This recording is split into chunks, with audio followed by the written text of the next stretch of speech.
In the United Kingdom, the Office of Life Sciences has ensured that many of those jobs remain in the UK. However, that is no consolation to the 1,200 people who will be having to relocate in my constituency. So can she assure me that this government will give every assistance to the task force that we will be setting up this week to address this situation and make sure there is economic development help for the constituency of Loughborough and the people who will be affected by this? I absolutely can give my honourable friend that assurance. We believe not in standing by, letting people fend for themselves, letting recession take its course, that unemployment is a price worth paying, and we have an active interventionist policy to support industry, including in the regions which would suffer if the regional development agencies were abolished, as proposed by the Conservatives. William Hague.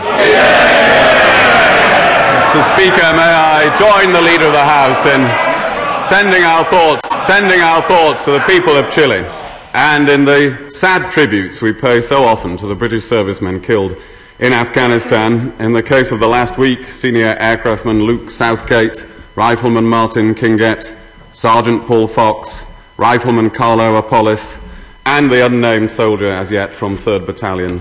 The Rifles let us hope, as she says, that they are not forgotten, and indeed that their sacrifice is not in vain.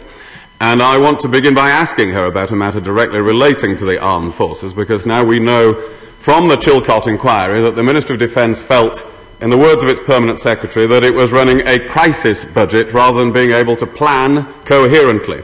Isn't it time to recognise that it was a mistake of the Prime Minister to insist on cutting the helicopter budget at a time when our country was in the middle of 2 wars and with thousands of British troops deployed?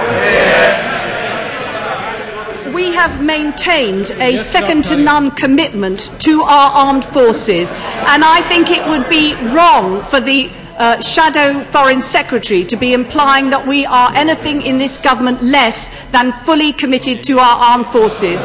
When it comes to the question of procurement of equipment, when it comes to the financial support for the forces, we will make sure that that commitment is honoured. And I'm sure that he will be pleased in the increase in helicopters which has recently been announced. William Hague. I'm not saying, Mr. Speaker, that they are not committed, simply that they made an enormous mistake in 2004 that did let our armed forces down.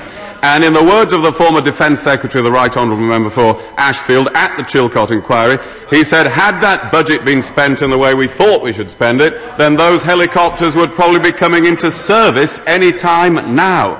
Now, isn't it a lesson for everyone that such an error was made? And will the Prime Minister recognise that when he gives evidence to the Chilcot inquiry on Friday this week?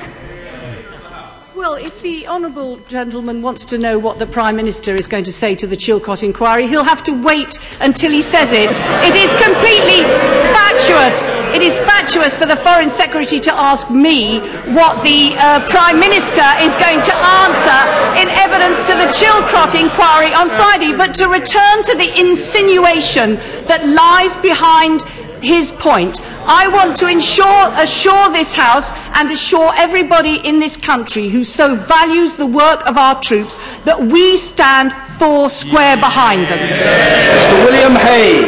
Well, that's the second time she's called me the Foreign Secretary. She must think we've had the election already. So turning now to the UK economy. Turning now to the UK economy and this week's economic news. Why does the Leader of the House think that UK government bonds are priced by the market as almost twice as risky as the bonds of Pepsi or McDonald's? Well, he knows that the question of the value of sterling depends on a whole range of issues. He knows that. And as far as the question, the point that he made in relation to his own position, I think there's two contingencies there. Firstly, he's making the assumption that they've won the election. They are arrogant, they have not. And secondly... Order. I apologise for interrupting. We must have some order. Constant barracking and yaboo behaviour is a complete turn-off to the public. We don't want it, we don't need it. Leader of the House. And secondly, he is making the assumption that he is going to be remaining in his position, and I wonder about that, since the country, that this House Mr. Speaker, this House puts the highest value on the question of integrity, and the country, yes it does, and the country, this country, Mr. Speaker, this country... Order.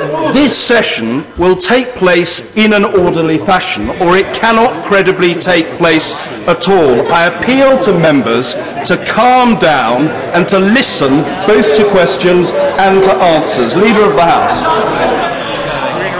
I think this is something the whole House can agree on, that this House places the highest value on the question of integrity. And this country has been misled. And the question is whether they were misled by the deputy chair of the Conservative Party, or whether they were Order.